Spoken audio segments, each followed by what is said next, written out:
Oi, pessoal, tudo bem? Hoje estamos aqui com a Agnes, nossa psicóloga da Abrasta, que vai falar um pouquinho da importância do acompanhamento psicológico aos pacientes de talassemia.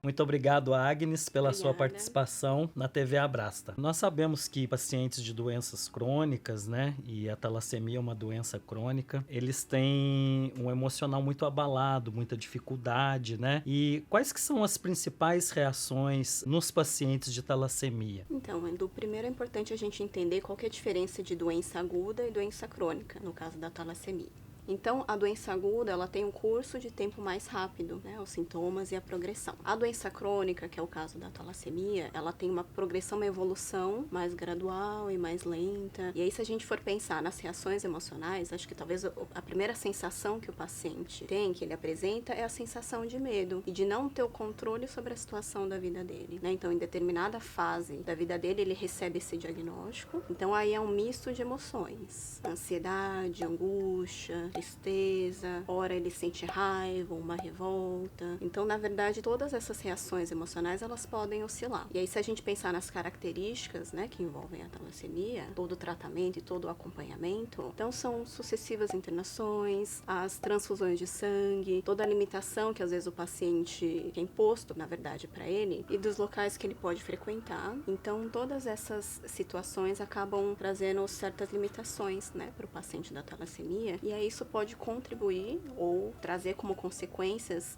o rendimento escolar, as próprias relações com a família, com os amigos e com os colegas. E por ser uma doença diagnosticada já na infância, né, o paciente, ele tem essa facilidade de conviver com a doença, ou isso não tem nada a ver? Depende muito do paciente. Por ser diagnosticado logo nos primeiros anos ali, né, na fase da infância, na fase infantil, o ideal, né, quando a gente pensa em suporte, acompanhamento, é ter toda uma estrutura de uma equipe multiprofissional. Só que aí, em relação às reações emocionais, varia muito de pessoa para pessoa e até os efeitos colaterais mesmo da própria doença. E dependendo dos sintomas, da intensidade, da frequência dessas reações emocionais, isso pode acabar culminando em alguns sintomas de ansiedade, de depressão ou de algum outro transtorno psiquiátrico. E Agnes, como que o diagnóstico desses quadros emocionais costumam ser feitos, né? Como que dá para detectar, às vezes, o modo grave, né, de uma depressão, de um isolamento? Então, Edu, geralmente o diagnóstico ele é feito por uma equipe de saúde mental.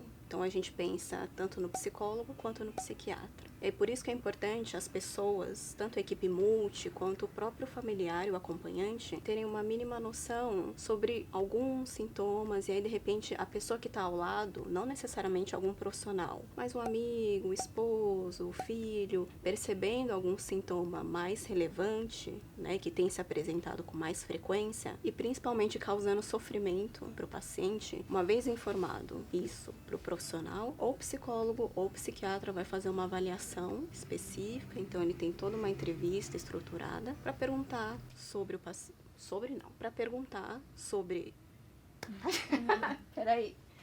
Para verificar, juntamente com o paciente e com a família, como que esses sintomas eles estão se apresentando, desde quando, frequência, intensidade, e aí, a partir dessa avaliação, o psicólogo ele vai encaminhar para alguma especialidade específica. Os problemas emocionais, eles podem desencadear a qualquer momento, né? Não tem período da fase da vida do paciente que isso pode acontecer. Não. Exatamente. Então, em qualquer momento da vida, seja no momento em que ele recebeu o diagnóstico, durante o tratamento, que era o que a gente estava conversando sobre essa oscilação das emoções, né, dos sentimentos. Então, até determinada fase do tratamento, o paciente pode ter um bom enfrentamento. E, de repente, por algum motivo específico, ele pode começar a desencadear ou apresentar algumas reações emocionais que podem trazer sofrimento emocional para ele. E até mesmo reações graves, né? Exatamente. Exatamente. E Agnes, existe alguma forma de minimizar ou mesmo evitar, né, esses possíveis problemas já no início do diagnóstico ou não? Esse acompanhamento deve ser permanente? Como que isso deve ser feito? Acredito que não teria muito como a gente evitar as nossas reações emocionais, o que a gente sente, o que a gente pensa. Pensando em saúde emocional do paciente talassêmico, seria interessante pensar em uma forma de lidar melhor com aqueles tipos de emoções e pensamentos e como ter uma melhor administração do que a gente sente, né, das nossas reações. Então, e aí sim seria ideal o acompanhamento, tanto psicológico quanto de uma equipe multi, desde o início, né, quando o paciente recebe o diagnóstico, principalmente pensando em uma questão crônica, né? Então, ao longo aí da vida do paciente, seria interessante e muito importante ter o acompanhamento aí de uma equipe multi. E aqui a gente está falando de paciente, mas é importante também esse suporte para a família. Exatamente. Né? Porque como o diagnóstico é um diagnóstico prematuro, se dá aí 7 meses a 1 ano de vida, né? Às vezes o tratamento inicial seria mais para a família, né? Para os pais, do que propriamente dito para o paciente, né? Para os pais, para todas aquelas pessoas que acompanham o paciente, eles também sentem esse impacto emocional do diagnóstico. Então, nesse sentido, é importante ter uma orientação para a família de como ter o manejo, de como lidar com o paciente. Agnes, e por ser uma doença crônica, né, que às vezes o paciente vai levar ela para o resto da sua vida, quais as dicas, as orientações que você poderia dar para esse paciente, né? Quando a gente pensa sobre o diagnóstico da talassemia, o paciente ele não está esperando, né, aquela informação. Então, de uma certa maneira, a informação sobre a doença, ela cai, ela acontece ali em determinado momento da vida, e a pessoa tem que aprender a lidar com todas aquelas limitações e restrições que a própria doença contribui. Então, algumas dicas que a gente poderia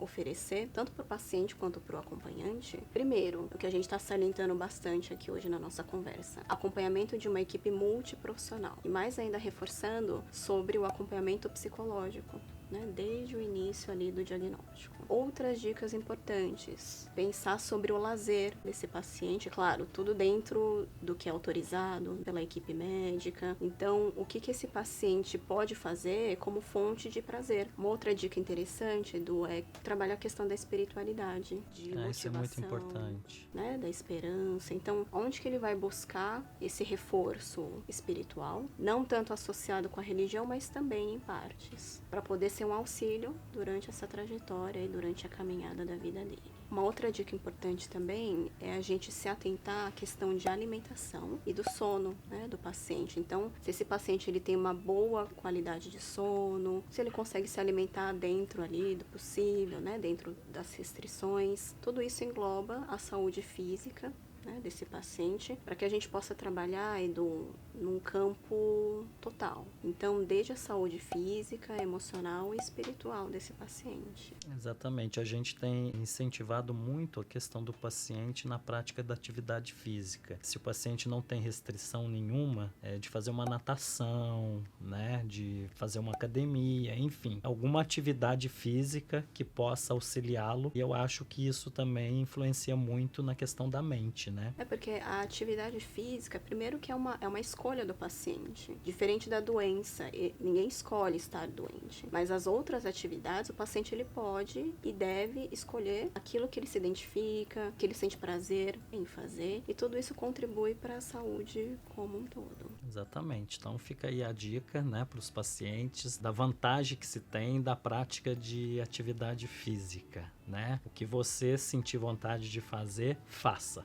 Agnes, e a gente sabe que tem muitos pacientes que têm dificuldade, né? E isso pode acontecer ao longo do tratamento, da questão da aderência ao tratamento. Porque a gente sabe que é uma doença crônica e esse paciente vai ter que se tratar por toda a vida, às vezes, né? E um tratamento pesado, transfusões de sangue, medicamento, né? E a adesão ao tratamento é muito importante, né? Para que o paciente tenha qualidade de vida. E quais que seriam as orientações para que esse paciente possa realmente aderir ao tratamento? Bom, primeiro, Edu, pensando em adesão ao tratamento, para eu poder aderir a algo, primeiro eu preciso ter o mínimo de conhecimento, de informação do porquê que eu deveria escolher aquele caminho. né? Então aí a gente trabalha com escolhas e consequências. Se eu opto por fazer, tenho X consequências. E da mesma maneira, se eu opto por não fazer, também tem as devidas consequências. Então a gente sempre pensa em fontes de informação. Quando a gente pensa em uma boa aderência do paciente, onde que ele pode buscar essa fonte de informação confiável? A equipe médica, sites, revistas de fontes confiáveis, artigos acadêmicos. A própria Abrasta. Exatamente. Então, toda orientação que a gente oferece para o paciente e para o familiar, o paciente tendo ciência em relação ao tratamento, a todos os efeitos que isso pode